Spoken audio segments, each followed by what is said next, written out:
Hey guys, welcome back into our segment routing series. In the last episode, we had kind of went ahead and built our SR topology, and I went ahead and powered on that SR topology that we had built in the last lab.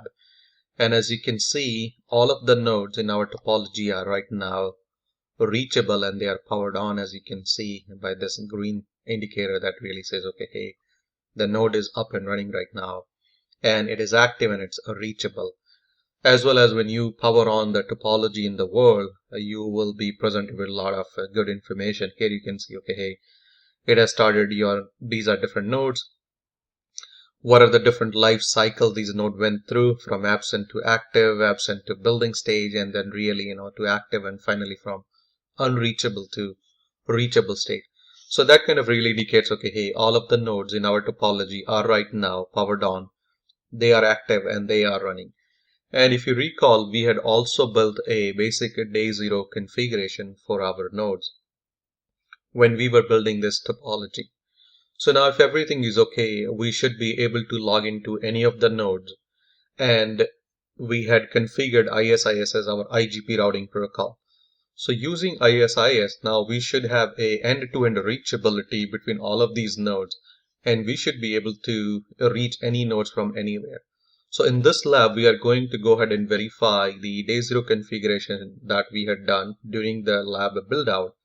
And we'll also verify that do we have end-to-end reachability, and we'll also take a look at some of the day zero configuration that was done. So let's go ahead and log into one of our nodes. So we'll go ahead and start with our CE Customer Edge Router 1. So you can go and do this Customer Edge Router 1 and you can simply right click, and there are a couple options. Either we can do an SSH to its management port, or under telnet we have few options. We can go ahead and console, we can telnet, or we can do a telnet to its console port. We can telnet to the auxiliary port, we can do a telnet to the monitor port, or as well as to the management port. So let's go ahead and simply connect to the console. That way, we are not getting disconnected or anything. So let's just simply go ahead and do that. And as you can see, the similar option is available to across all the nodes. So we can go ahead and connect via either console using telnet or SSH. So let's go ahead and connect to our CE1. So I'm connecting to the console port. So now when you are trying to log in very first time, you are being presented with a username password prompt, and by default VIRL configures a username of Cisco as well as a password of Cisco. So let's go ahead and log in with that username of Cisco and a password of Cisco. And now you can see, okay, hey, it says now you are logged on to PE1. Similarly, let's go ahead and start taking a look at from CE1. So I'm going to go ahead and log into CE1 in this case. And I had already logged on to CE1, as you can see, as well as the host name for this router right now, it shows CE1. And if you recall, when we were designing this topology, that's the time we assigned these names CE1. And when we went ahead and generated an initial config, VIRL went ahead and picked up these names as the host names. And now let's go ahead and do a show run and take a look at some of the things. And it says, okay, hey, the name of this host is CE1, and this configuration was auto-generated by AutoNetKit, if you recall that. And it went ahead and configured some of the information like, okay, hey, there is a domain name by name virl.info. The VIRL day zero has already configured the telnet for us, where we can go ahead and do 10 maximum session at the same time onto the VIRF default, or using the VIRF management interface. The CDP is enabled, and then it went ahead and configured some of the line template for your line consoles. Now if you take a look at here, the VIRL also went ahead and provisioned a interface loopback 0. On the CE1, the loopback 0 has an IP address of 192.168.0.3, and you would see the same configuration pretty much across all the nodes. So each of the node will have a loopback. Now if you scroll down further, you would see that the VIRL went ahead and assigned an IP address to our management, and that management is inside our VIRF mgmtintf. And the IP address that is being assigned to this router's management interface is 172.28.0.126.255.255.00. And if you recall, we had not configured any of these things manually. Now, similarly, if you further scroll down, in this case, it says, okay, hey, the interface which is facing towards PE1 has an IP address of 10.0.0.13, 255.255.255.252. So that means it's /30 here. Similarly, the interface or the link which is connected to PE2 has an IP address of 10.0.0.29/30. 30 here. Now, as well as we went ahead and configured a couple of BGP route policies. So we have a BGP route policy by name BGP in as well as BGP out, which just simply says pass. Now, if we pay attention to the router ISIS here. So the system went ahead and configured a router ISIS. If you recall, we had configured the 100 as the ASN number. It went ahead and picked up the net ID automatically, and it is deriving that net ID based on the loopback address that is being assigned to this device. If you recall, the loopback is 192.168.0.3. If you see, doesn't it look like 192.168.0.0.3 and other things? Now here the system had went ahead and configured an address family of IPv4. Under that, the metric style wide is enabled by default.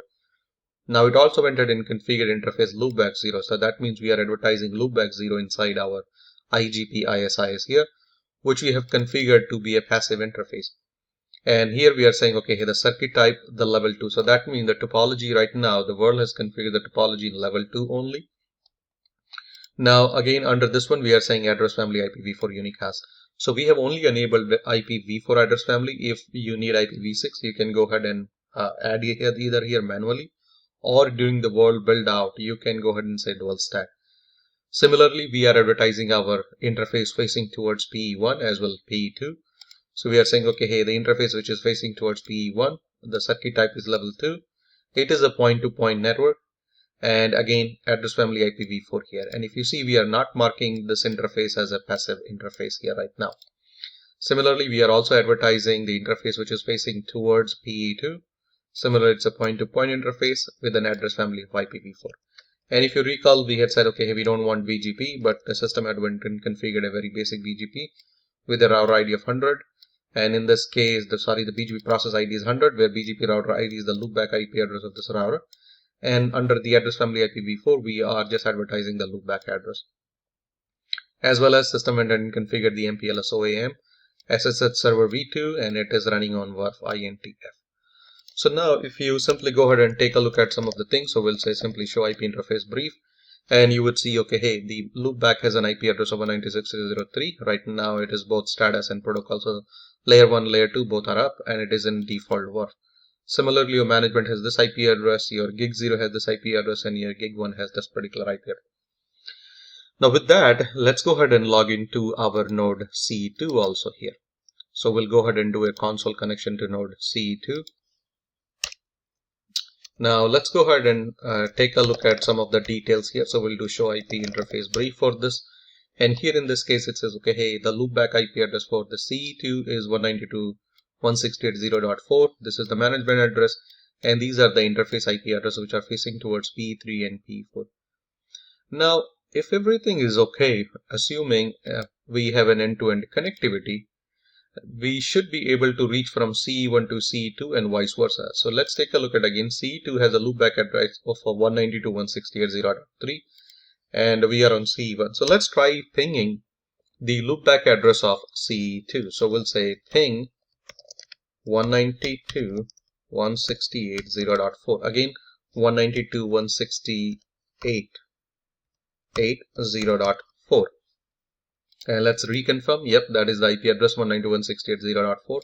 Now let's try pinging that IP address.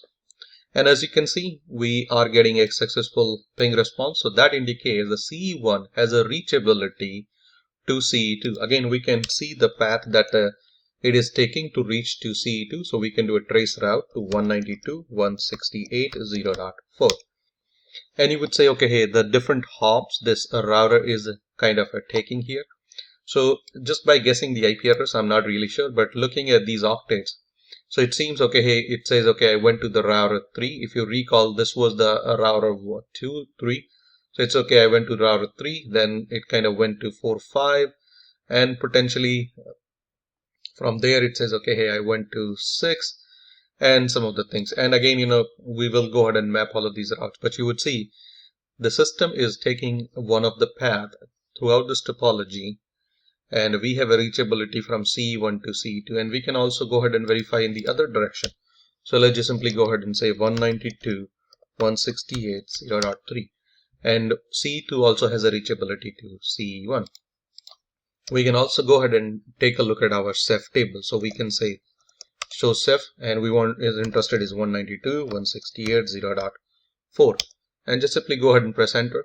Here you would see, okay, hey, it says 191.168.0.4, and you would see it is showing the different paths. So it says, okay, I have a potential path via 10.0.0.14/32, and that is via your gig00 interface. That means it is going to take the path via PE1. We do have another path via 10.0.0.30/32, which is 001. That indicates the path is via PE2. And you would see the different ID, the path index. So in this case, it says, okay, the path index is 0, while here the path index is really 1. As well as it says, if you pay attention, these are the local adjacency. That means these are the local interfaces which are connected to CE1. That's how it says local urgency, and this is where you will get to see your next hop, which is the case in this both the case. As well as here it says, okay, the local urgency is 10.0.0.14.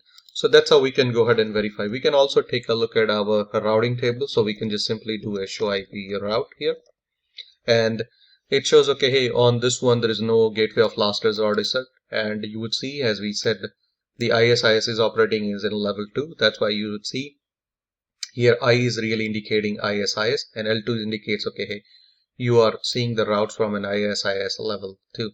And these are the different routes in our routing table right now. And it is the CE1 is learning about all of the nodes in this topology with the help of ISIS. And if we go to any of the P router, we would be able to go ahead and do the similar things again. Now, just to quickly see, if I go ahead and run show MPLS, just simply say interfaces. We'll see if the MPLS is running on any of the interfaces, and you can see right now there is no MPLS running on any of the interfaces. If I try doing any kind of a show segment routing related, let's say show segment routing traffic engineering, we can say forwarding, but we don't have anything right now, so it will not really work. We can also say show MPLS forwarding. So that really indicates right now we don't have any kind of a segment route related configuration. And again, if we go ahead and examine our IGP again, so by doing show router ISIS, you would see we have not done any segment router related configuration as of yet on this topology. So we just went ahead and brought up our topology, made sure we have an end-to-end reachability before we can go ahead and start configuring this topology for segment routing. And now if you recall, you saw that the routing table. Now when we turn on the segment routing, we will go ahead and start advertising those local segments and other things into the segment routing, and we will convert them in the form of labels. So that'll be all for this episode. In the next hands-on, we will go ahead and start configuring the segment routing onto this topology. Thank you.